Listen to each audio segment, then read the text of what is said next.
So my topic outline, I'll be discussing CV, which stands for Curriculum Vitae, its importance and significance, the components and aspects of CV, some tips and suggestions for composing a CV, do's and don'ts of while you're composing your CV, as well as sample CVs if we have time. So just briefly as an introduction, Curriculum Vitae in Latin means for the course of life, and it's a concise summary about your background and accomplishments. The goal is to provide a well-organized overview of major academic and extracurricular achievements.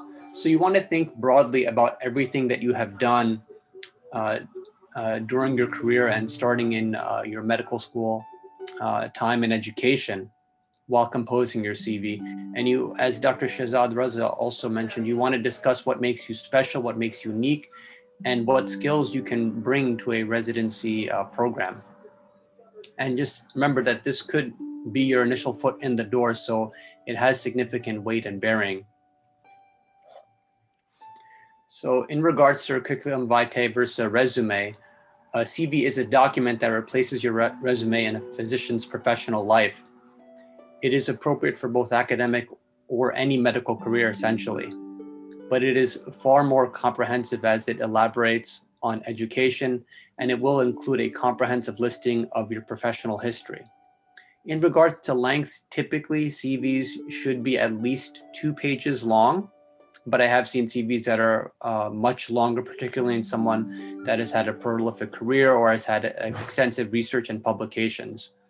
Resumes, on the other hand, are often, but not always, kept to 1 page and are typically much briefer than your CV, just in comparison.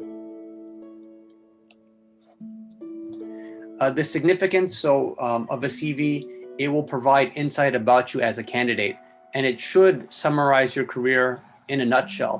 When you're composing the CV, you want to kind of think outside the box, and you want to take yourself out of your own shoes and think about your audience. Think about the person that will be reviewing your CV. Maybe it's a busy program director that has to look through and sift through hundreds of applications and hundreds, if not thousands, of CVs. So you want to kind of think of it as an appetizer almost. You want to leave the reader or reviewer wanting more. And again, this could be your potential foot in the door for maybe an interview or a phone call or an opportunity. So don't take this opportunity lightly.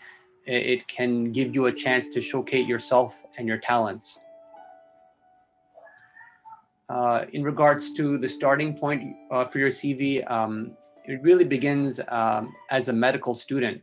At that point in your career, it should include information that is no older than your graduate and or undergraduate education. As you progress to your residency, fellowship, and beyond your career, it will then include information that is no older than your medical school data. Your medical school data will remain on your CV indefinitely for your career beyond that point. In regards to the components of the CV and when you should start composing it, ideally you should begin compiling this during your first year of medical school. It should include your undergraduate and graduate education, educational honors, any relevant publications and research, and relevant work and volunteer experience. And we'll go through some of these elements in brief detail. So it should include your basic contact information, your address, phone number, and email. And if you don't already have a basic email, you should have an email that essentially is just your name, essentially. So any funky emails or code names or avatars should not be used. You should have a regular professional email address. Your education, it should include the name, location, degree that was obtained, and dates from all institutions that you've attended. You should include leadership experience or a participation in any organized involvement as a student, event, project, or any experience that you may have had abroad. Another highlight of a CV may be your scholarship, honors, and awards, and this can include a certain status, including cum laude, magna cum laude, or summa cum laude, if appropriate. and election to AOA or any awards such as Gold Humanism Awards, any scholarships that may be medically relevant. We'll have a separate talk on research coming up later today, but if you have any relevant research, you should include the institution, department, and what your role was, whether you were a principal investigator or who your supervisor or who the supervisor or principal investigator was, a brief title of the research project, your role, and dates of participation are all relevant. You want to list any medical relevant work experience, and this should be listed in reverse chronological order classically. So you want to start from your most recent work experience and then work your way backwards. In regards to publications, you want to include all published articles on which you are an author or co-author, and bold your name as well so it can be highlighted. And at the time of an interview or a meeting, be prepared to discuss whatever publication you had. I remember that during some of my interviews, I would, at the end of the interview, I would offer an abstract page or a small page-sized poster, basically just shrunk down, as I would bring my portfolio with me for my medical interviews and offer that to the interviewer at the end if there wasn't any time, or if they wanted to know more about whatever publication I had. And it allows the interviewer to just gain a little bit more insight into what you did, or it may open up conversation, which is good because then you'll strike a memory for that particular person who interviewed you and spent time with you that day. You'll want to include any relevant presentations, whether they were verbal, poster, or paper, at any medical conferences or specialty associations or meetings. If you've done any service, leadership, or volunteer activities at your medical school or any committee, or if you were involved in any committees, you want to highlight that as well. Any professional memberships, any relevant medical certifications that you may have, whether it's ACLS, PALS, what have you, and any special interests, any special skills that you may have, whether it's, or hobbies, whether it's speaking a foreign language, any particular license you have, whether it may be a pilot license or a boating license. This is all relevant information. In regards to the IT factor or the it factor, you want to kind of highlight what makes you special, what makes you unique. Obviously, everyone participating in this conference is special. You've worked very hard to get to this point, and this is just the beginning of your journey, inshallah. So you want to highlight those factors that make you unique and special. And again, this is a chance for you to showcase yourself. So, do you have any interesting hobbies? Certainly list those.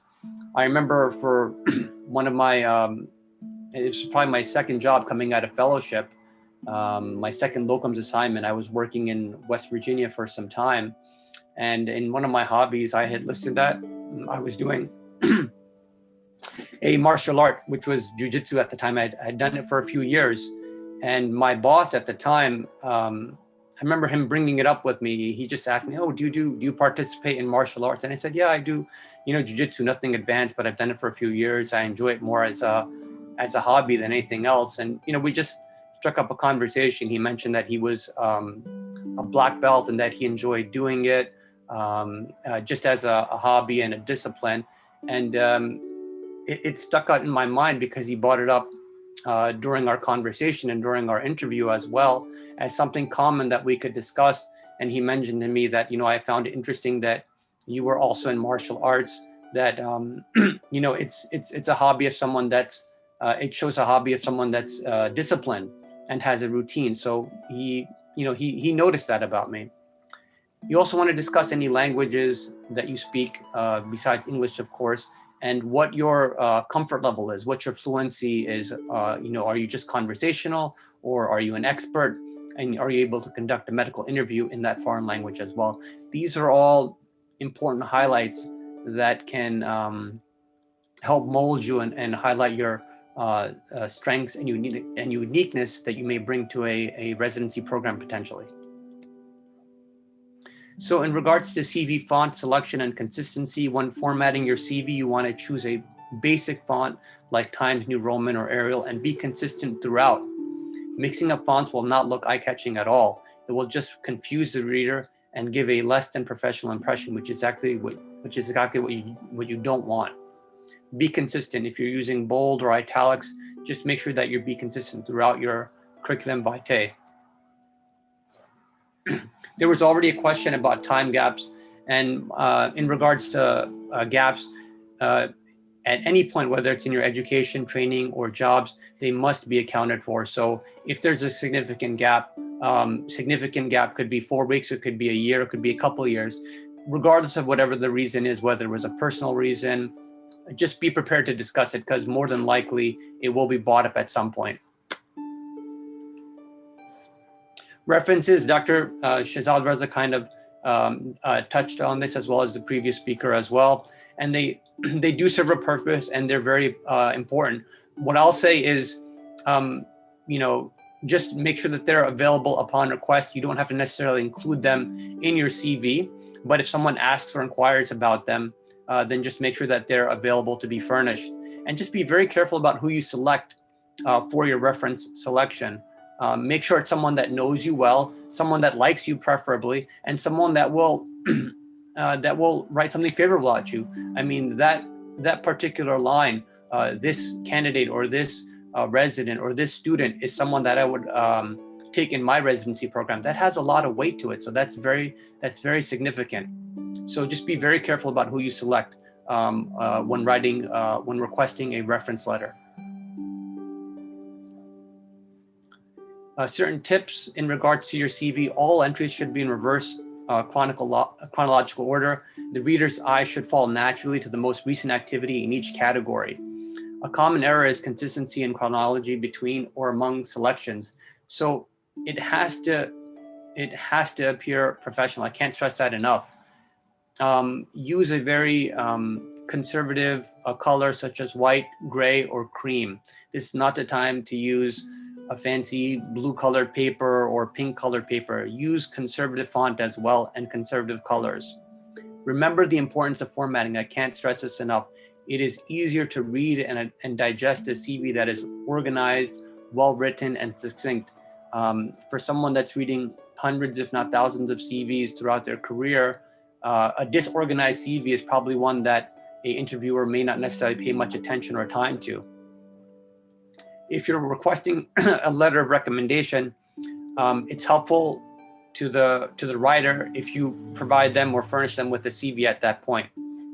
And keep your CV updated as you progress in your career.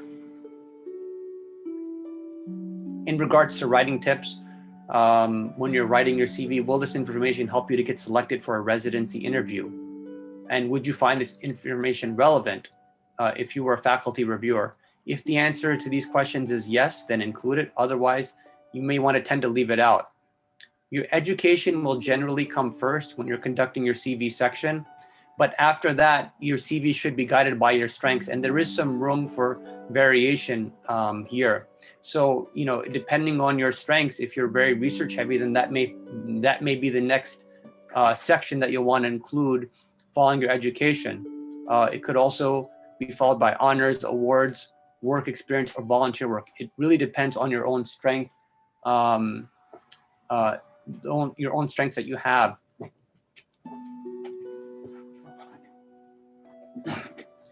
It's very important to be accurate for your CV. Make sure you are scrupulously accurate about spelling, dates, job titles, names of advisors and employers. Proofread your document very carefully and make sure that tenses, names of universities, companies, and formatting are consistent throughout. You want to be accurate. You want to be honest. It's important to be confident, but do not be arrogant and do not embellish. Be very important about that. Be very careful about that. In regards to do's and don'ts of CV, I'll discuss this over the next 2 slides. So as I mentioned before, I want to emphasize again the importance of being consistent in your format. Know all aspects of your CV back and forth. You should be able to discuss anything that's listed on your CV at the drop of a dime. Proofread your CV look for any spelling errors, check its grammar, flow, organization, and have your CV reviewed by several people. The more the merrier. Different insights and different perspectives may be very helpful in adjusting or editing your CV. CV don'ts. So do not use any cursive fonts for your font selection. Do not embellish, as I mentioned before. And do not be ignorant about any component of your CV. If it's listed on your CV, it's fair game, so be prepared to discuss it.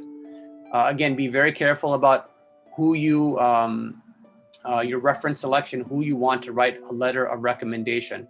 Do not include your photo or salary. There's really no need to have that information on your CV. Everyone knows who Gaston is, at least my daughters do. It's one of their favorite movies. He's a character from Beauty and the Beast. Once you know who that character is, you don't need a facial image of him. It just comes to light because he's such a character. He's so narcissistic. He's so outgoing. He's so self-centered. So it would be ridiculous for Gaston to put his headshot or his photo on his CV, although he would more than likely do that. Again, your length, it should not be too long. Try for 2 pages in length. I don't think I have time to go over sample CVs, but my slides will be highlighted here. So hopefully you'll be able to look back through some of these if you wanted to get an idea of what some sample CVs look like. And we can discuss this more in the Q&A session as well. These are my references. Thank you so much for your time. This is my contact information should any of you have any questions or if you would like to send me your sample CV.